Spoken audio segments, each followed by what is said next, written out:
So, hello everyone, good evening. Today we are going to have the Hindu newspaper analysis dated 3rd of October 2023. In today's newspaper analysis, we are going to look into a mapping topic which will be important for the prelims exam, and then we are going to cover the newspaper articles that are important for the UPSC Civil Services exam. So, let us quickly look into the list of topics that we are going to cover. So, this page has list of topics that we are going to cover along with their relevance, like from which portion of the syllabus it is relevant, and also we have mentioned the page number according to the Delhi edition of the Hindu newspaper. So, with this, let us first see the mapping topic. Name of the topic that we are going to cover is Strait of Gibraltar. Okay. What is the name of the topic? Strait of Gibraltar. Why we have taken this topic? Because today in one of the newspaper article there was a mention of Strait of Gibraltar. Okay, so we need to understand first what is strait. Okay, so the keyword over here is strait. So let us discuss what is strait. Okay, so this strait is a geographical term. Okay, so strait is a geographical term, means it is related to the subject geography. Strait means it is a narrow channel of water. Okay, it is a narrow channel of water, that connects two water bodies. Okay, that connects two water bodies, or separates two land masses. Okay, two land masses. So this is the definition of strait. So strait is a geographical term or geographical concept. It means a narrow channel of water. It's a narrow channel of water. Narrow channel of water means, let's say, like, this is a water body. Okay, so here water flows. Okay, water flows in this direction or the other direction, and on both the sides. Okay, this is a water body. Okay, water body 1. Water body means it can be a sea, it can be an ocean. On the other side also there will be a water body. Okay, there will be a water body. So this is known as strait. It's a narrow channel of water, I mean, like, that connects two water bodies, and it separates land masses. Okay, so this is, let's say, a land mass. It can be a continent, and this is also a land mass. So this is strait. This is like how we understand strait. So today we are understanding the Strait of Gibraltar. So let us quickly see, like, where is the Strait of Gibraltar located? What is the significance of this strait? Okay, so this is the Strait of Gibraltar. So, like, through this strait water flows in this direction, also in this direction as well.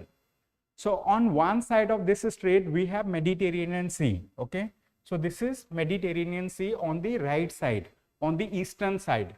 On the western side we have Atlantic Ocean. Okay, so this is Atlantic Ocean. Here on the eastern side we have Mediterranean Sea, and on the northern side of this Strait of Gibraltar there is a landmass, and this landmass is Europe. Okay, so here we have, let's say, like, here we have the country that is here is Spain. Okay, Spain, and below Spain we have a small landmass which is known as Gibraltar. Okay, Gibraltar. So Gibraltar is a kind of landmass, and this Gibraltar belongs to the United Kingdom. Okay, it belongs to UK, and to this southern side we have African continent. Okay, so this strait is actually separating Europe with Africa. Okay, it is separating Europe and Africa, and it is connecting Atlantic Ocean and Mediterranean Sea. This is important for you to remember, to note, and also to remember for future. So we are going to see some let's say, like, more images to understand this. So this is, let's say, like, Spain. It's a country, Spain. Then we have Portugal. So this is part of European continent. To the south side, to the south we have Africa, and this country is known as Morocco. Okay, this is Morocco. So Morocco was also recently in news. Why? Because recently there was a massive earthquake in Morocco. That earthquake was 6.8 magnitude earthquake it has led to killing of more than 3,000 people. Okay, more than 3,000 people died because of that earthquake. And today we have felt earthquake in Delhi also in the afternoon. Okay, so this is the thing. On one side we have Mediterranean Sea, on the other side we have, let's say, Atlantic Ocean. This is, let's say, Morocco, and this is Strait of Gibraltar, and this is Gibraltar. And Gibraltar, this is, let's say, like, it is a territory of United Kingdom. Okay, it's not of Spain. So this is the thing. And how big is the Gibraltar? So this is how the Gibraltar looks like. Okay, so this is Gibraltar, this territory. Just for understanding, we have included this map also. Okay, so having understood this, let us now see another map to understand the significance of the Strait of Gibraltar.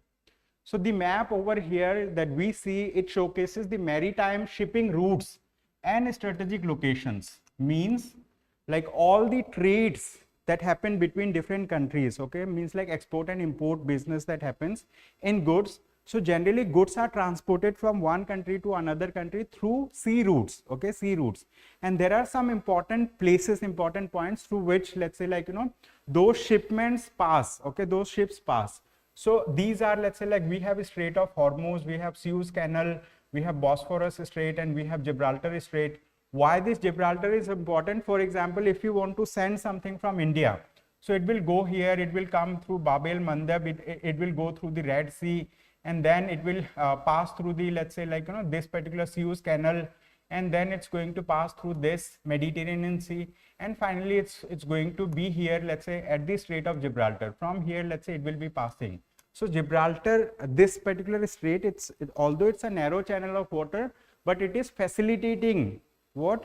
The trade through sea routes. Otherwise, if this route was not available, so what will happen? People will have to, let's say, carry the good all the point over here. So the route will become longer, and if the route becomes longer, the longer time will it take to send the goods, and also it will increase the cost of, let's say, like, cost of goods because of longer timing and longer fuel cost. This is the thing. Okay, so we have included a map of Gibraltar once again. Okay, so this is the importance of Strait of Gibraltar. So having understood this, let us now look into the first topic. This topic was there in the editorial page number 7 of the Hindu newspaper. It says building BRICS for the future. So as we know that BRICS is a regional grouping. It's a grouping of 5 countries. Okay, BRICS has 5 countries. So the first letter of every, let's say, like, every term over here, let's say BRICS, every letter showcases a country. It's, let's say, Brazil. Then we have Russia. Okay, Brazil, Russia. We have India, China, and we have South Africa. So BRICS has 5 member countries as part of it. So like BRICS, they keep on conducting summit, and summit happens alternately. I mean, like, along in chronological order. For example, initially it will happen in Brazil, then Russia, then in India, then China, then South Africa.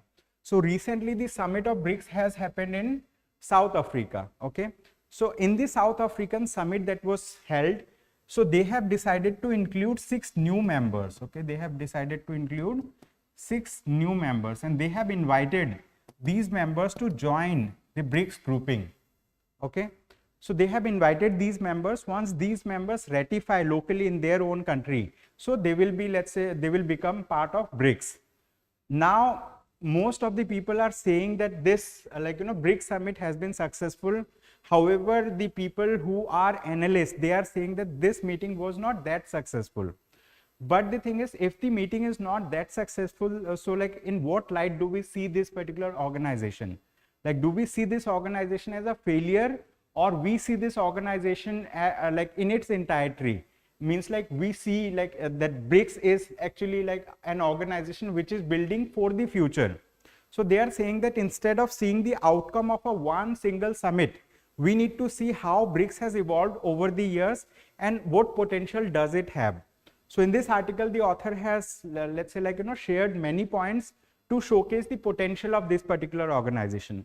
One point that the author has said that BRICS is an economic grouping. What kind of grouping? So we are going to understand all of it one by one. So let's understand what is the name of the topic. Name of the topic is Building BRICS for the Future. Building BRICS for future. So the thing is, the author is saying, so what is the context? Context is the recent summit that has happened, and that summit has happened in Johannesburg in South Africa. Okay, it has happened in South Africa, and we have seen that, like, they have invited 6 new members to participate. Okay, new members to be a full-fledged member of BRICS. But the thing is, the author is saying that we should not see only one single summit, and let's say, like, we should not come to a conclusion whether this is a successful organization or not. So the author is saying that each summit that is happening, each summit is developmental in nature. And this summit that has happened, it has also done it has taken new initiative by including 6 new members. Like, what is the significance of including new members? The significance is that, like, it is strengthening global south. The author says that, like, since we have thought of including 6 new members, so it is strengthening the global south. And also the author has talked about the nature of this particular grouping. What is the nature? The author says that it is an economic grouping. Okay, it's an economic grouping. Why it's an economic grouping? And so to highlight this, the author has compared BRICS. Okay, compared BRICS with NATO. Okay, BRICS versus NATO. So author says that the North Atlantic Treaty Organization is a security organization, and this organization talks about collective security. Collective security means all the member countries that are part of North Atlantic Treaty Organization. Presently it has 31 members, and the latest member that has joined NATO is Finland. Okay, Finland has recently joined, and Sweden may join very soon. Okay, Sweden may join very soon. Sweden is about to join this. So it says, author says that this North Atlantic Treaty Organization is a collective security organization. So in this organization there is a charter, and Article 5 of the charter, Article 5 of the charter says that if there is a threat to attack on any of us, we will consider it to be a threat to attack on all of us, and all of us will together retaliate. And this North Atlantic Treaty Organization has been established under a treaty which is known as Washington Treaty. Okay, it is known as Washington Treaty. So this organization has been established by this Washington Treaty, and Article 5 of the Washington Treaty talks about collective security. And the provision of collective security has been, let's say, used for the first time by United States of America when there was an attack in 2000 in the World Trade Center. So after then they have, let's say, initiated attack against Afghanistan. Okay, so against Osama bin Laden basically. So that's the thing. So in this article they have talked about that, like, this BRICS is not a security organization, it's neither a political organization, it's just an economic organization. And the thing is, in the recent summit they have taken lesser decision related to economics.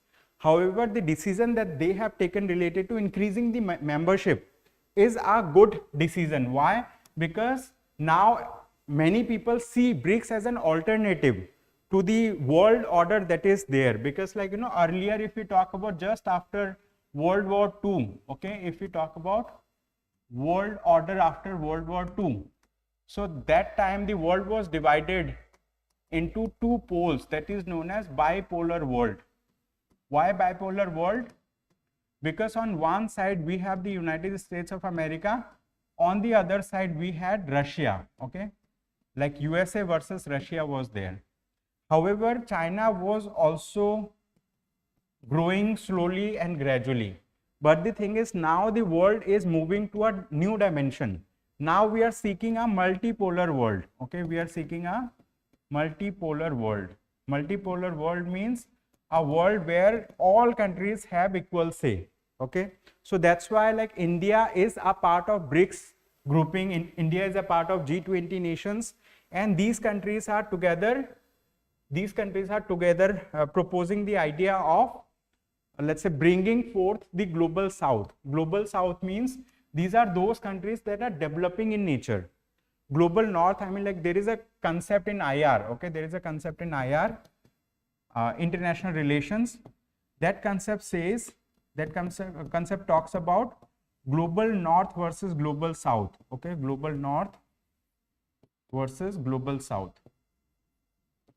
So what do we mean by this concept? It says global north comprises of those countries that are developed. For example, USA, for example, European Union, for example, let's say like, other countries, the developed countries. Global south comprises of those countries that are underdeveloped or developing in nature. For example, India is a part of global south, okay? India is a part of global south. So the thing is, like, earlier the world order was set by developed nations. Now the developing countries also want to have a say. And in this article, the author has said that in global south, now there are countries, for example, on one side, we have India and China. Now, India and China are emerging countries. And very soon, these two countries will be the second and third, okay, they will be second and third topmost countries in terms of economic power, okay. So economically, these two countries will be, let's say, in top 3 in the recent future in 2030. So that's why the author has said that, like, India, China, they are going to play leading role in the future to come. And the author has highlighted many other points also. The author has said that there has been some polarization between USA and other parts of the world. I mean, like, USA keeps on putting sanctions on let's say, its adversaries, and that's why many countries started feeling that they may also be alienated by US at any point of time. So there is a tendency among different countries to join a forum that promotes the idea of global south. So that's why many countries have showcased their willingness to join BRICS. Okay, so almost 31 countries, okay, 31 countries have given formal proposals to join BRICS. However, 6 countries have been invited. And recently in G20 summit also, India has initiated, I mean, like, a proposal to include the African Union. So African Union will also become a part. So that's why the author has said that we should not see BRICS like, just through one summit. We should see that how BRICS is evolving. We should see BRICS as an evolving, let's say, organization. So it's an organization of the future. Why it is saying so? Because the author feels that earlier the economic order was dominated by the presence of dollar, okay, by the presence of US dollar, and US dollar is still one of the strongest country in the currency in the world, okay. But the thing is, like, the countries like India and China, now they have started promoting their own currency in the world market, okay, their own currency in the world market. And also there is a growing tendency of what? There is a growing tendency of digital currency, okay, growing tendency of digital currency. For example, India and China have taken a lead in this. I mean, like, India has started its own CBDC, central bank direct digital currency. China has also initiated similar projects, and these two countries are ahead of USA in this regard. So in future, we may see that, like, the hegemony of US in rupee market or in currency market will come down, because, like, those countries that are growing, they are going to assert, they are going to showcase their presence in the financial sector also. So that's why the author says that, like, we should see this organization as an evolving organization that's evolving for the future, okay, in the future, okay. So author says we need to look at BRICS from the perspective how it has evolved rather than the results of one meeting, okay. So this is the thing. So with this, we will move to another article. This article says criminal law bills and a hollow decolonization. So this is also a good topic. We will understand this topic in detail.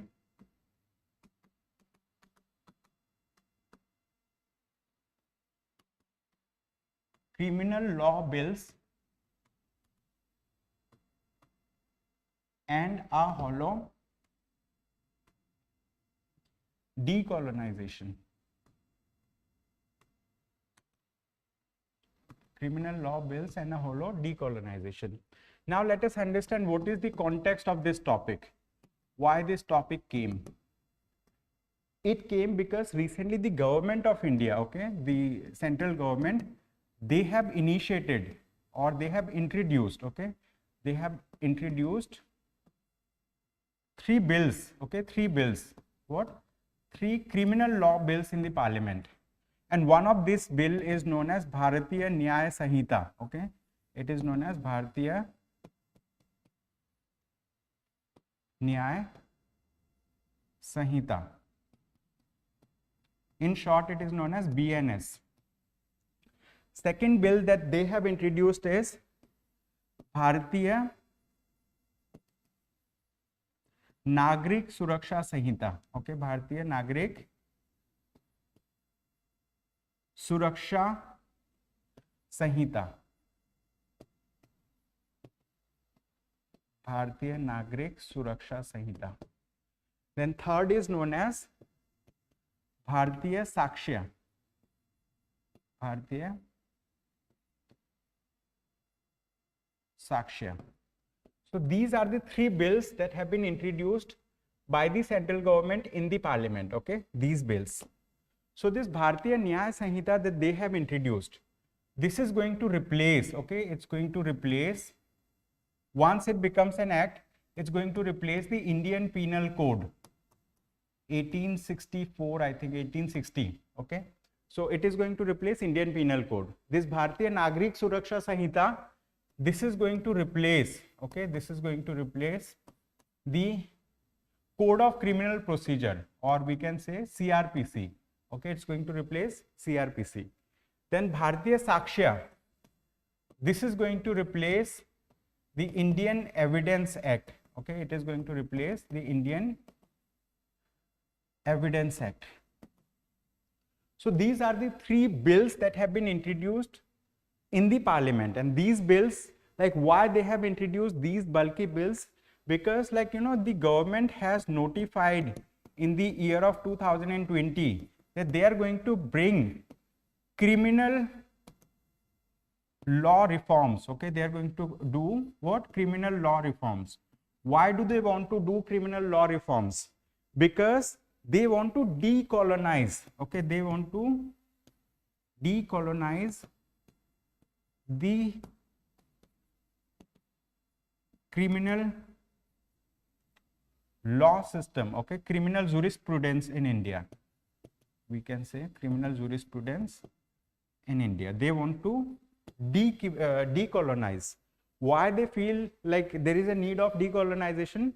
Because they felt that like you know the IPC, which was created in the year of 1860, this IPC has been created by the let's say English people, right, and they have created this thing to effectively control the Indian population, and this Indian Penal Code was brought by them, right, to administer the things properly, and it was like their main motto was to, let's say, like you know, keep the colonial power at upper hand and also subjugate people. Similarly, Criminal Procedure Code and also Indian Evidence Act. So now they wanted to decolonize the system, they wanted to transfer more powers to the people. However, in this article, the author has talked about, the author has said that instead of doing decolonization, it has actually, you know, it has actually promoted the same idea of colonization through these acts. Because what is the notion of decolonization? Decolonization means make people more freer, and also, let's say, like police reform should be done. However, through these bills, I mean, through these bills, they have introduced new offenses. Okay, they have introduced what? New kind of offenses. What are new offenses? They have said, they have declared what is terrorism. They have declared what is cow vigilantism. They have talked about organized crimes. They have talked about crimes against the state. So these are some of the new offenses that have been introduced. However, these offenses are more graver. Okay, they have, let's say, more graver kind of punishment as compared to the punishments that were, let's say, mentioned in the Indian Penal Code, Criminal Procedure Code, etc. Okay, this is one part. Apart from this, let's say, like, you know, if we talk about detention of people, right, pre-trial detention or detention without actually making a person go through a court of law. Okay, so that for detention also the period has been extended in the new bills. So the author says that, like, instead of decolonizing, it is actually promoting the idea of colonization by giving more power to the police. Okay, so it makes the state to be a police state. So in this article, the author has said that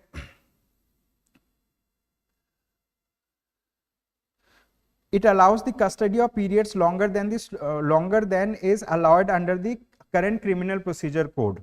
So that's why the author feels that, like, by bringing these legislations, they have not decolonized the criminal law system, and effectively they have, let's say, promoted the idea of colonization. Okay, so this is what the author wants to say through this. But like, it is important that you need to remember names of these bills and also like what they are going to replace. Okay, so this is the thing. So it's a good article. So finally the author says that in the major changes that have been introduced in the bills, there are threats that severely compromise people as well as arm the state against them. Okay, means like it is promoting the idea of, or furthering the idea of colonization. Now we have another topic. It says the narrative of development and populism. Okay, this is also a good topic, and this is a very important topic for the mains exam.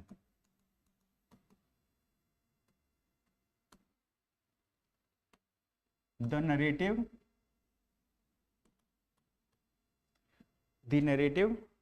of development and populism, of development and populism. So let's understand about this topic. This is very important under GS paper 2 of the mains exam, because when we talk about development related issues, so they are taken into account in GS paper 2. So we have the directive principles of a state policy that talks about that, like, a state should take measure, right, to promote the idea of welfare state, right? So that's there. And what do we mean by populism? Populism means, like, bringing some kind of law, right, that pleases the popular masses, so that, like, the political parties gain more vote and they can come to, let's say, like, power once again. So in this article, the author has given 2 examples. Okay, so author has given 2 examples of such policies. Okay, 2 examples. What are those 2 examples? In one of the example, they have talked about the state of Madhya Pradesh. Okay, state of Madhya Pradesh.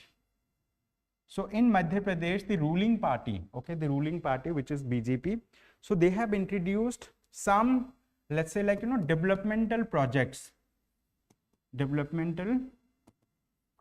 and these projects worth thousands of crore rupees. Okay, so recently the Prime Minister of India has made an announcement that they are going to build infrastructure projects worth 50,700 crore. Okay, worth 50,700 crore. And the other example that the author has given, it's from the state of Tamil Nadu. Okay, from the state of Tamil Nadu. So what has happened in the state of Tamil Nadu? So in the state of Tamil Nadu, the ruling party, they have promised, they have opposition party, so they have talked about Telangana, or I think, yeah, Telangana. So they have talked about Telangana, that, like, they have talked about guarantees for the people of Telangana ahead of the assembly elections. Okay, so it's not Tamil Nadu, it's Telangana. So let's discuss about, okay, Telangana.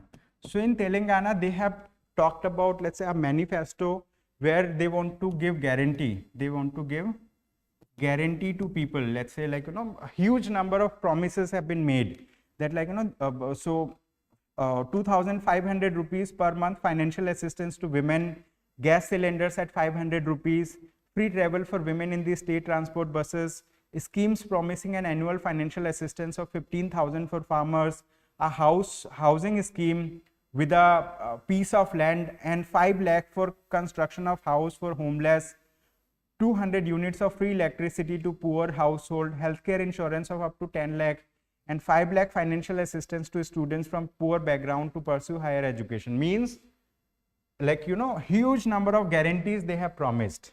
Okay, I mean, like, huge number of guarantees. It feels like, you know, everyone in this state has been promised to provide job. It feels like that, like, you know, they're giving insurance also, they're giving, I mean, like, you know, the gas cylinders, so many things. But the author says that, like, you know, when we talk about development and populism, there are differences. For example, the developmental projects, what are the concerns related to, let's say, like, you know, developmental projects? Okay, what are the concerns? So we are going to discuss about this. So whenever they introduce some kind of developmental projects in any state in haste, sometimes these development may not have taken care of the ecological aspects of the state. These developments may become counterproductive also. Okay, they may become counterproductive for the people. They may further damage the thing. And if we talk about the notion of populism, so the author has highlighted, like, you know, given the definition of populism by a scholar, and the author says that this populism, the idea of populism, according to Danny Roderick, okay, of the Harvard University. So we'll talk about Danny Roderick. So this person has talked about what do we mean by populism. So according to this person, populism means, like, you know, pleasing the majority. Okay, for example, if we talk about the present government, okay, so here they have talked about the present government tries to please the majority. Okay, and not only they try to please the majority, they bring those laws, those legal measures that pleases them, and later on they, let's say, otherize the people, otherize the minority. Minority means, like, you know, they treat the minority in a different manner. So I'll directly quote this thing. So populism has two dimensions, political and economic. So according to Danny Roderick, noted political economist of Harvard University, the distinctive trait of populism is that it claims to represent the and speak for the people, which is assumed to be unified by a common interest. Okay, so they have said that, like, you know, the word populism has two connotations. One connotation is political, other connotation is economic. So they say, like, you know, they are doing for the people at large. So, like, you know, while they share any idea, so they say we are doing it for the people. Okay, so this is the thing. So this common interest has popular will. It is in turn set against the enemies of the people. Okay, so they say कि जो भी political बोल आ रहे हैं इसका, they have a popular will, and after then they take measures against the enemies of the people. Who are the enemies? They consider कि minorities are enemies, foreigners are also enemies. Okay, so this is according to right-wing populist and financial elites. Okay, in case of left-wing populist, I mean, like, you know, right-wing people, they try to marginalize the minorities, they try to marginalize the foreigners. And if we talk about the left-wing people from the leftist ideology, so they try to marginalize the elites, I mean, like, financial elites and all. So it has, let's say, two connotation. So in this article, the author has said that there have been conventional models related to this development versus populism thing. Okay, so development versus populism is not the connotation here. Development is, let's say, done for popular votes, garnering popular thing, but it has negative connotations also. So the author says an easy way to make development an appealing proposition for the votes is to define narrowly in terms of visible physical infrastructure. मतलब they say कि, मतलब, like, they say कि हाँ, we are doing development in this area, that area. So they share the developmental thing कि हाँ, this is our agenda. But once they get the vote, they, I mean, like, you know, they try to take actions against enemies of people. Who they consider enemies of people? The minorities. Okay, so this way the things are happening. So the thing is, we need to understand about development and populism, how they are connected, and like what is the difference between them, and what is development versus populism. I mean, like development as an idea, okay, can be used in populism also. Then we have another topic, it says capturing the rains. Okay, this is next topic, capturing the rains. India needs all weather insurance against vagaries of global climate. Okay, so we are going to understand this topic in detail. This is a very, very important topic. It is important for geography, or I can say it is important for environment and ecology also. Capturing the rains. Capturing the rains. So let's understand what they have talked in this article. So in this article, we are going to understand about some concepts. One of the concept is we are going to understand about El Nino, and other is we are going to understand about La Nina. What are these terms? We will understand how it is connected with a term which is known as ENSO. ENSO means El Nino Southern Oscillation. Okay, ENSO means El Nino Southern Oscillation. El Nino Southern Oscillation. So basically they have said that in India we have witnessed lesser rainfall this year. We have witnessed lesser rainfall. In some parts of the country, in some other parts we have witnessed more rainfalls. Somewhere we have witnessed normal rainfalls. Okay. So the author says that the first time since 2018, India has reported deficit monsoon. Okay, what we have reported? We have reported deficit monsoon in India. Deficit monsoon means we have witnessed lesser rainfall. Okay, we have witnessed lesser rainfall overall in India. So we need to understand what were the reasons of these deficit monsoon. One of the reasons that is cited, right, is El Nino. Okay, one of the thing is El Nino. So let us understand what do we mean by El Nino. Okay, first topic is we'll understand about El Nino. El Nino means, for example, let's say like we have Pacific Ocean over here. Okay, so I'll draw roughly a kind of, let's say this is Pacific Ocean.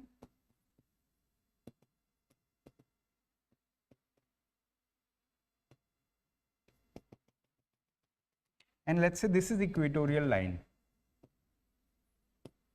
This is equator, 0 degree. Okay, this is, I mean, roughly Pacific Ocean. I'm not, let's say, drawing a boundary like this, Pacific Ocean. So the thing is, if we talk about this globe, right, there is a line that divides this globe into northern hemisphere and southern hemisphere. This line is 0 degree line. It is known as equator. So what happens in the western Pacific Ocean? Okay, in the western Pacific Ocean, okay, western Pacific Ocean along the equator, if sea surface temperature, okay, sea surface temperature increases, okay, if sea surface temperature rises in the western Pacific Ocean, right, then it leads to some kind of changes in the climatic phenomena in other parts of the world. It has different, let's say, like, you know, it is a natural process. I mean, like this El Nino, La Nina, they are natural process. They are not caused by human beings. Okay, they are natural process. It is associated with increasing or decreasing the sea surface temperature on the equatorial Pacific Ocean. Okay, on the western equatorial Pacific Ocean. So what happens in the western equatorial Pacific Ocean? If the sea surface temperature increases over here, it leads to a kind of deficient. Okay, it leads to a kind of deficient rainfall in the eastern part of the globe, and so we witness deficient rainfall in India also. So this is associated with increase in the sea surface temperature in the western equatorial Pacific Ocean. So this is the case. And what is the frequency of occurrence of this El Nino? It occurs in a period of 2 to 7 years. I mean, like, you know, it does not occur at the same time. For example, if El Nino happened this year, next time the El Nino may happen after 2 years, it may happen after 3 years, it may happen after 7 years also. So it reoccurs after a period of 2 to 7 years, El Nino. Now other phenomena is known as La Nina. Okay, it is known as La Nina. What do we mean by La Nina? Again, this La Nina is associated with change in the sea surface temperature in the Pacific Ocean. Okay, change in the sea surface temperature in Pacific Ocean. So if the sea surface temperature of this Pacific Ocean, okay, sea surface temperature of this Pacific Ocean decreases, okay, if it cools down, it leads to, let's say, like, increase in rainfall, increase in rainfall in the eastern part of the world. Means it also leads to increase in rainfall on the Indian subcontinent, on India. So this El Nino and La Nina, they are entirely opposite to one another. And El Nino and La Nina are part of a kind of phenomena which is known as El Nino Southern Oscillation.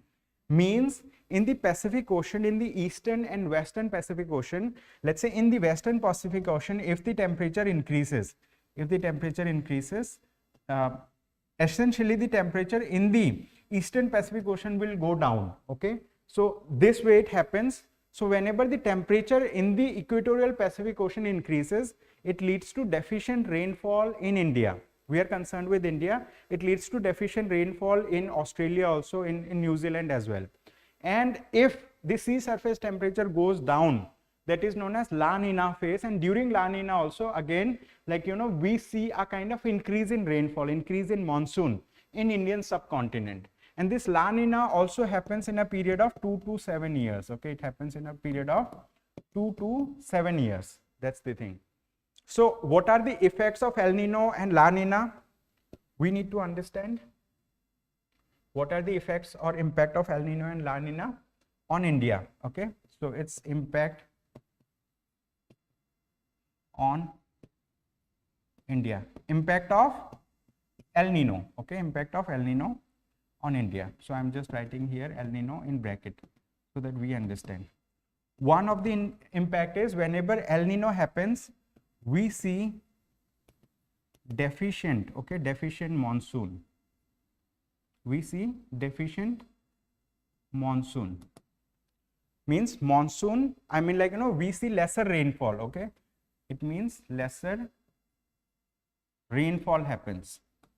The second phenomena is we see drought conditions, right? Drought conditions in various parts in India. Third thing, we see decreased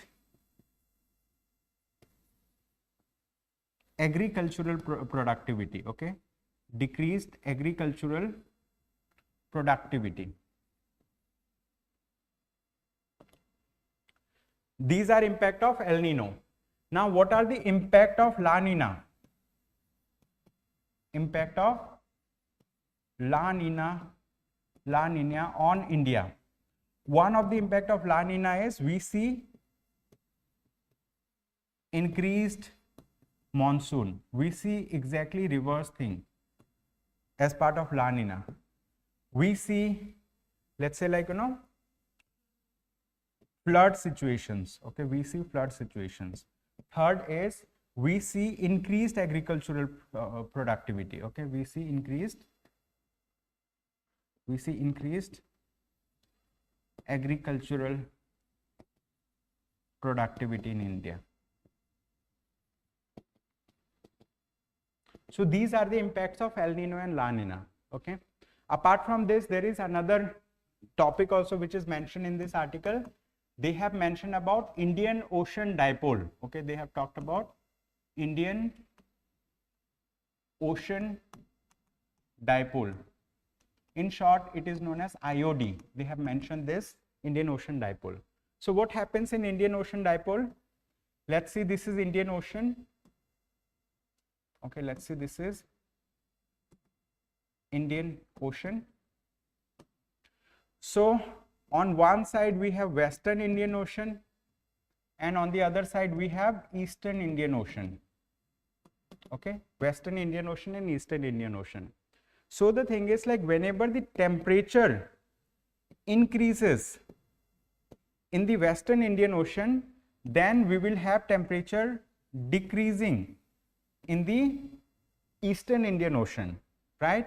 If temperature decreases in the Western Indian Ocean, okay, if it decreases in the Western Indian Ocean, then the temperature, okay, will increase, okay, the temperature will increase in the Eastern Indian Ocean.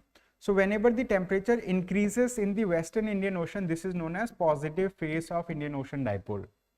Whenever the temperature decreases in the Western portion, it is known as negative phase of Indian Ocean dipole. So positive phase and negative phase of Indian Ocean dipole affects the monsoon in India, okay. So this Indian Ocean dipole is a different phenomena as compared to the El Nino and La Nina, as compared to the El Nino Southern Oscillation. However, what happens, they interact with one another, means like, you know, during El Nino year, we may have, let's say, positive Indian Ocean dipole. We may also have negative Indian Ocean dipole. So we have seen that El Nino, La Nina happens in a period of 2 to 7 years.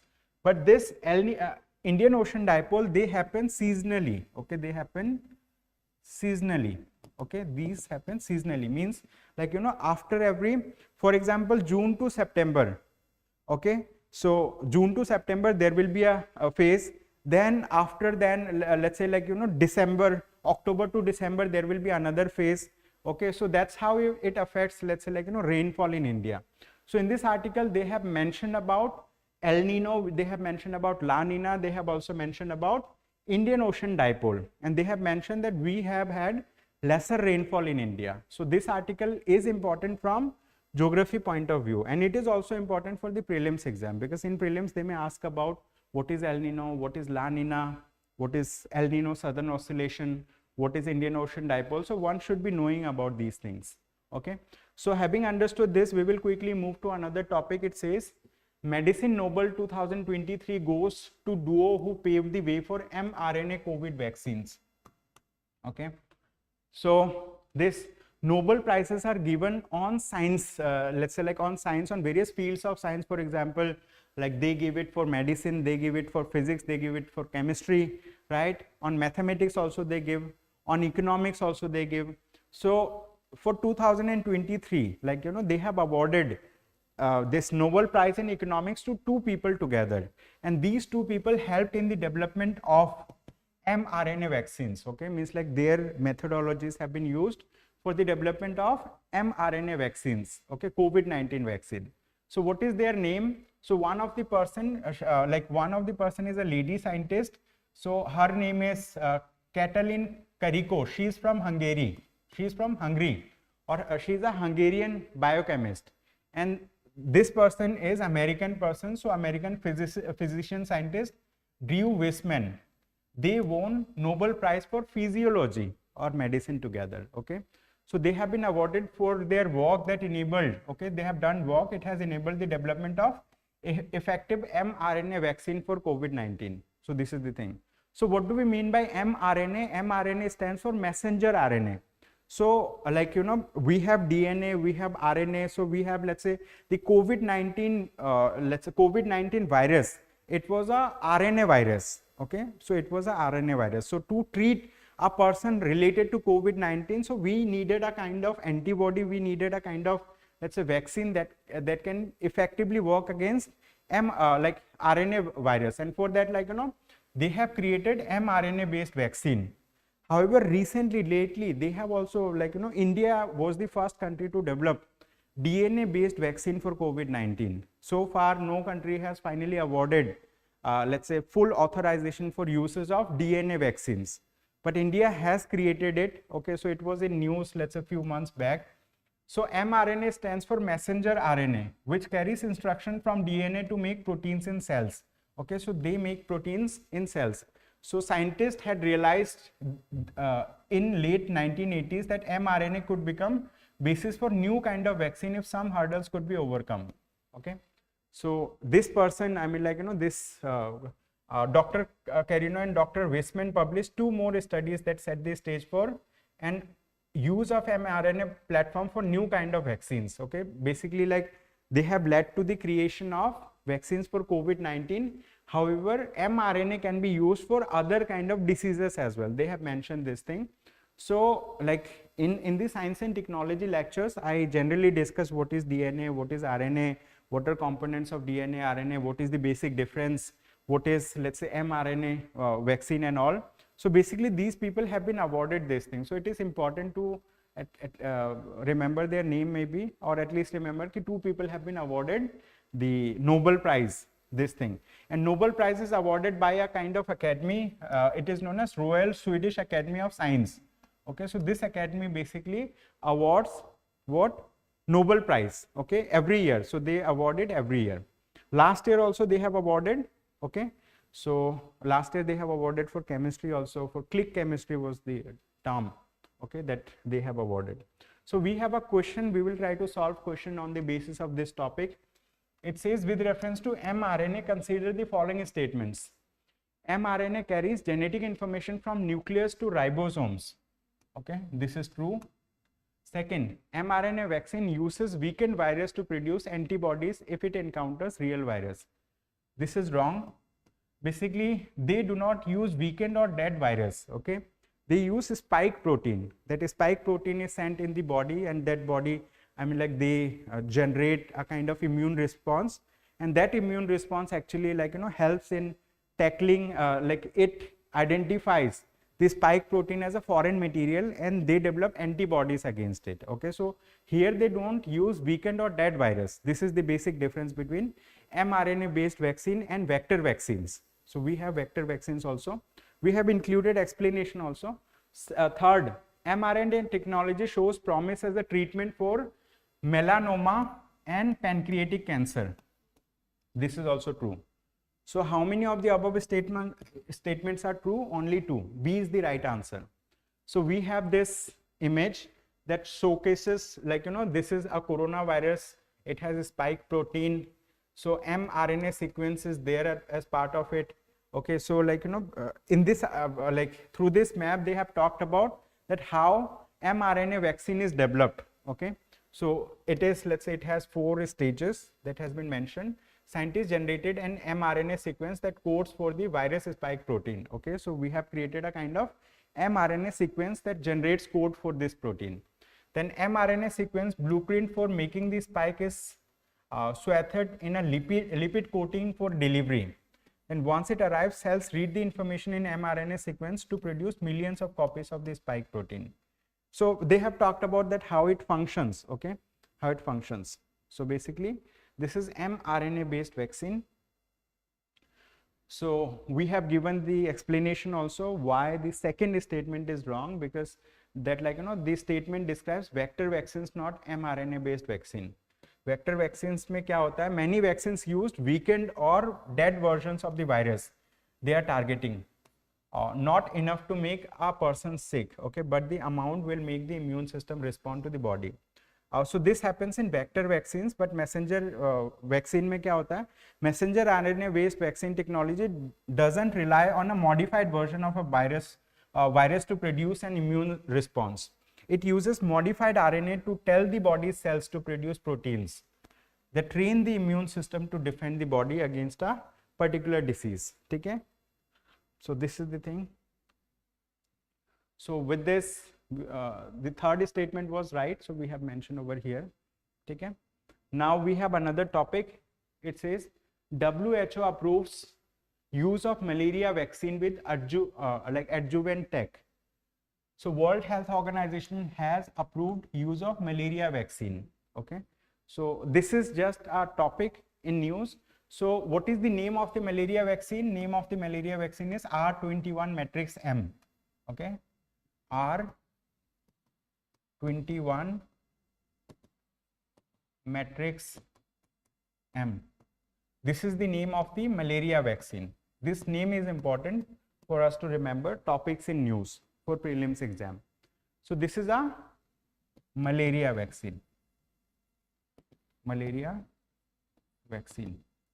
So World Health Organization has approved usage of this vaccine, and this vaccine has been developed by 2 companies together.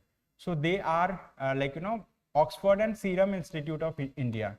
University of Oxford and Serum Institute of India, they have leveraged Novavax's adjuvant technology, and it has been recommended by WHO. So it is important which organizations are part of it.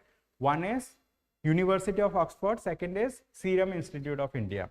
Okay, so they have led to the development of this thing, and then they have mentioned additional details.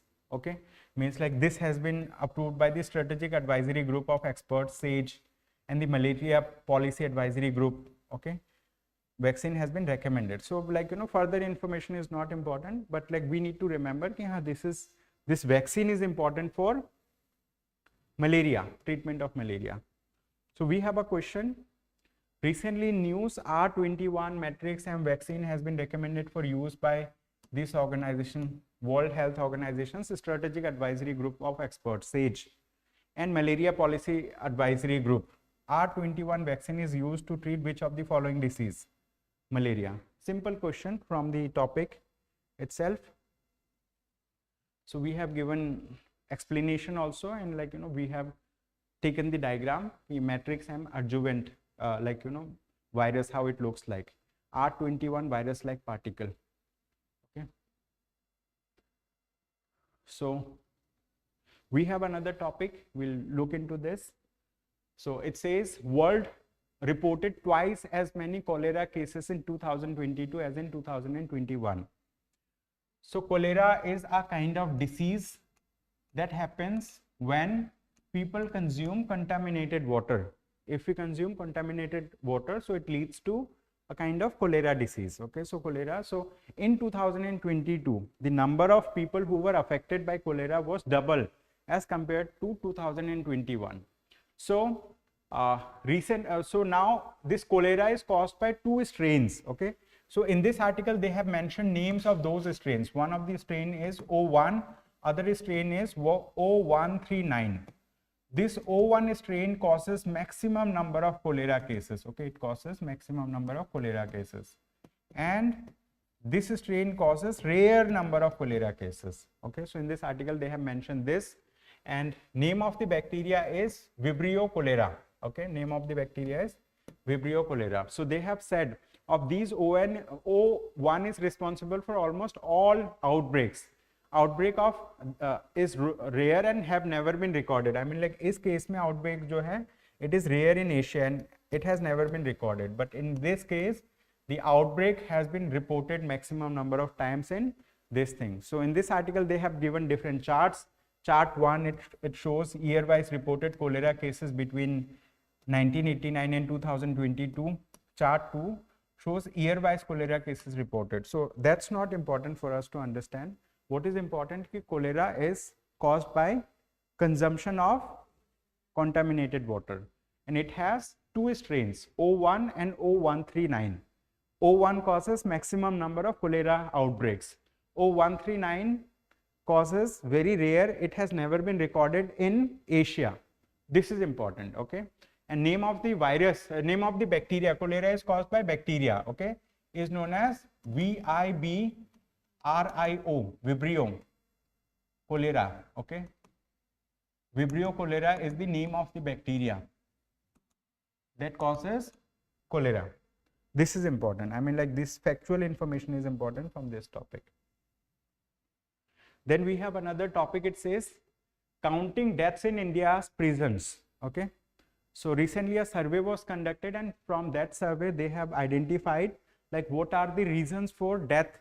Custodial death means death inside the prison. Okay, when a person is inside the prison, if he dies, so that is known as custodial death. Okay, so like there are some natural causes of death and there are some unnatural causes of death. So in this article they have given two maps. One map showcases natural death map, other is unnatural death map. So in both the cases, the number of custodial deaths that happen is highest in the case of Uttar Pradesh. In UP, natural death 439, right, was reported, and unnatural death 42. So this is the highest number of death in the state of Uttar Pradesh. So one of the reasons that they have mentioned unnatural death is because of suicide. So huge number of people are committing suicide inside this, let's say, prison also. So they have talked about, let's say, various cases of unnatural, like various reasons of unnatural death. They include suicide due to hanging, poisoning, self-inflicted injury, drug overdose, electrocution, etc. Okay, and death due to inmates. Okay, assault by outside elements, fire, negligence of access, and accidental deaths such as natural calamities, earthquake, snake bites, drowning, accidental fall, burn injury, drug, alcohol consumption, etc. So these are reasons of unnatural death. Then there are many reasons of natural death also. So they have talked about, like, natural death. I mean, like some person has naturally died. So that's natural death. So in this article, they have talked about that, like, the number of deaths through maps. And this has been recorded by the Supreme Court Committee on Prison Reforms. Okay. So the Supreme Court Committee on Prison Reforms found suicide to be the leading cause of unnatural death. And these death related data is managed, I mean, like, by National Crime Records Bureau, NCRB.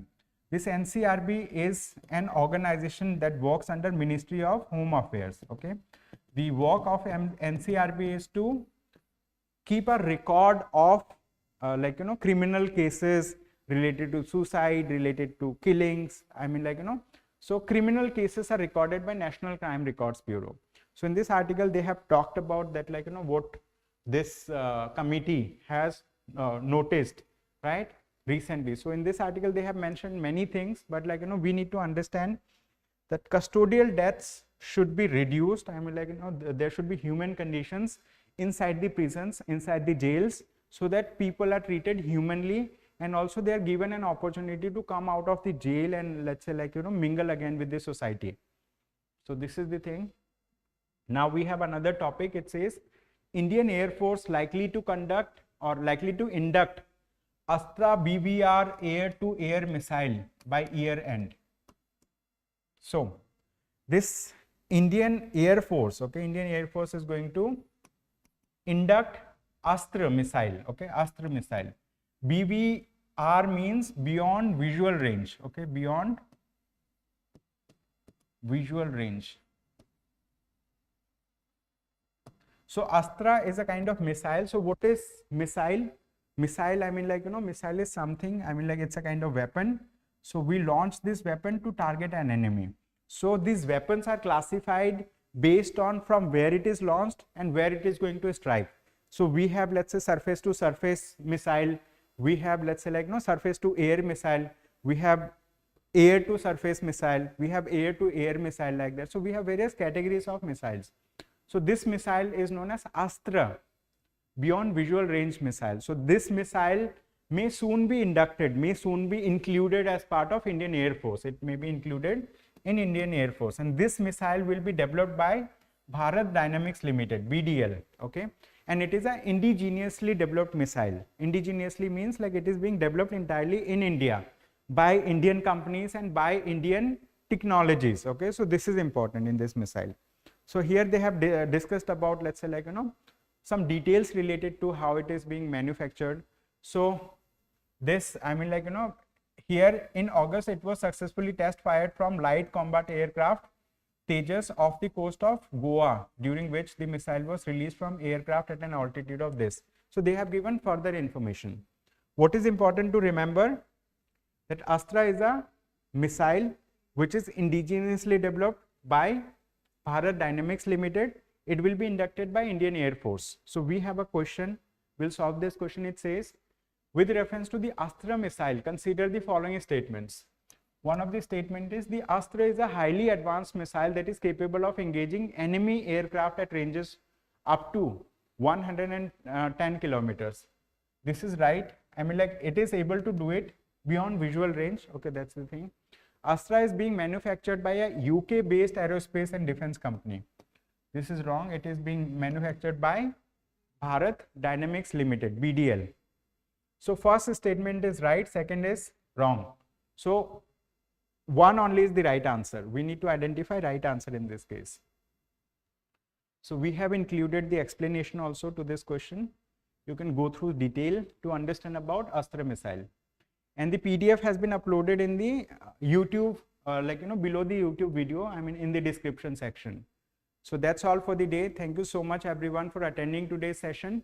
I hope you have a good day ahead. Thank you.